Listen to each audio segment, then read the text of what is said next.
అందరికీ నమస్కారం. Welcome to my channel. ఈ వీడియోలో ఏపీ ప్రభుత్వ ఉద్యోగ పెన్షనర్లకు పెండింగ్ బిల్లుల చెల్లింపుల తాజా సమాచారం, సెప్టెంబర్ నుంచి పరిష్కారం. దీనికి సంబంధించినటువంటి పూర్తి తాజా సమాచారాన్ని వీడియోలో తెలుసుకుందాము. వీడియో అయితే ఎక్కడ గాని స్కిప్ చేయకుండా ఎండ్ వరకు చూసేయండి. అప్పుడే ఇన్ఫర్మేషన్ పూర్తిగా అర్థమవుతుంది.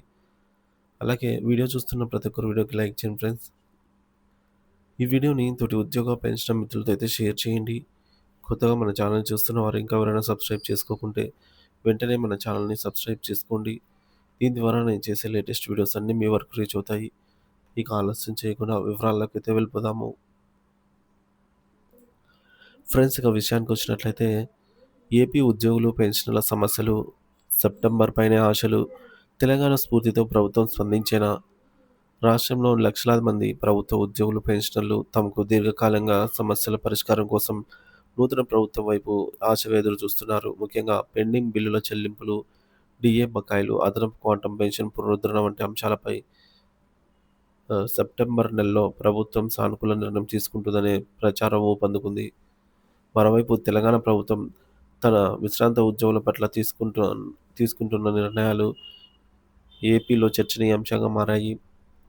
తెలంగాణ ప్రభుత్వం ఆదర్శనీయ నిర్ణయం ఏంటి అంటే, తెలంగాణ ప్రభుత్వం ఇటీవల జ్యుడిషియల్ డిపార్ట్మెంట్‌కు చెందిన విశ్రాంత ఉద్యోగులకు ఒక శుభవార్త అందించింది. ఇప్పటివరకు 75 ఏళ్లు నిండిన వారికి 20% అదనపు క్వాంటమ్ ఆఫ్ పెన్షన్ ఇస్తుండగా దాన్ని సవరించి 70 ఏళ్లు నిండిన వారికే 15% అదనపు పెన్షన్‌ను అమలు చేస్తూ ఉత్తర్వులు జారీ చేసింది. ఇది రాష్ట్రంలోని ఇతర విశ్రాంత ఉద్యోగులతో సమానంగా వారికి ప్రయోజనం కల్పించే మానవతా దృక్పథంతో కూడినటువంటి నిర్ణయంగా చెప్పవచ్చు. ఇకపోతే గత ప్రభుత్వ వైఖరి, పెన్షనర్లపై చిన్నచూపు. గత వైసీపీ, కాంగ్రెస్ ప్రభుత్వం పెన్షనర్ల పట్ల అనుసరించిన వైఖరి తీవ్ర విమర్శలకు దారితీసింది. అదనపు పెన్షన్ కోత 70 ఏళ్లకు 10%, 75 ఏళ్లకు 15%గా ఉన్నటువంటి అదనపు క్వాంటమ్ ఆఫ్ పెన్షన్‌ను తొలుత పూర్తిగా రద్దు చేసి, ఆ తర్వాత తీవ్ర వ్యతిరేకత రావడంతో మొక్కుబడిగా 7% మరియు 12% 7%కి తగ్గించిందనమాట. 10%గా ఉన్నదాన్ని. ఈ విధంగా యూజీసీ పెన్షనర్లపై ప్రభావం.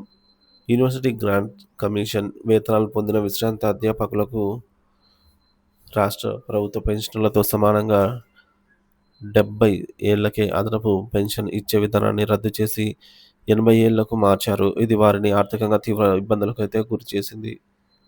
మరి తక్కువ పెన్షన్ పొందుతున్న వారిపైన భారం.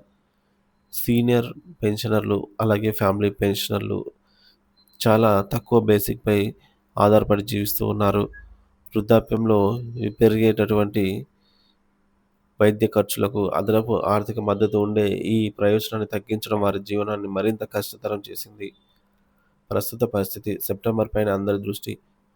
ప్రభుత్వ వర్గాల నుంచి వస్తున్న సమాచారం ప్రకారం ఆగస్టు నెలతో సంక్షేమ పథకాలకు సంబంధించి ప్రధాన చెల్లింపులు పూర్తవుతాయని, సెప్టెంబర్ నెల నుంచి ఉద్యోగులు, పెన్షనర్లకు పెండింగ్ బిల్లులపై ప్రభుత్వం దృష్టి సారించనుందని నాయకులు చెబుతున్నారు. ప్రభుత్వం తక్షణమే పరిష్కరించాల్సిన సమస్యలు, పెండింగ్ బిల్లులు. మొదటగా మెడికల్ రియంబర్స్‌మెంట్, సరెండర్ లీవ్‌లు, అలాగే డీఏలు, టీఏలు వంటివి ఏళ్ల తరబడి పెండింగ్‌లో ఉన్నాయి.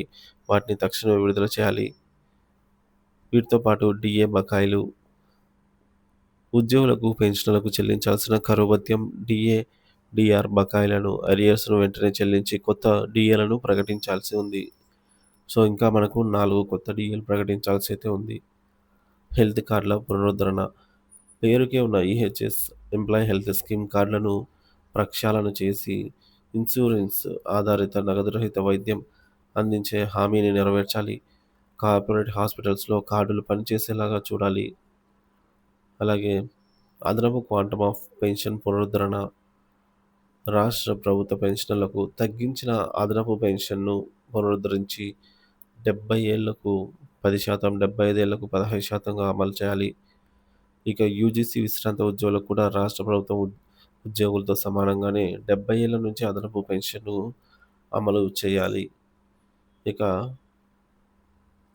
ఈ మేరకు ఆంధ్ర పెన్షనర్స్ సంఘం అధ్యక్షులు శ్రీ సుబ్బరాయన్ వంటి వారు ఈ మార్పుల వల్ల ప్రభుత్వానికి అయ్యే అదనపు వ్యయంపై ఇప్పటికే ప్రభుత్వానికి ఒక నివేదిక సమర్పించారు.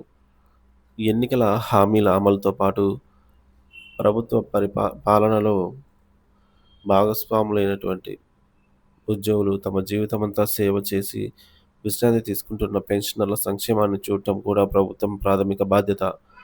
తెలంగాణ ప్రభుత్వం చూపిస్తున్న స్ఫూర్తితో ఆంధ్రప్రదేశ్ ప్రభుత్వం కూడా సెప్టెంబర్ నెలలో ఉద్యోగుల పెన్షనర్ల పట్ల సానుకూల నిర్ణయాలు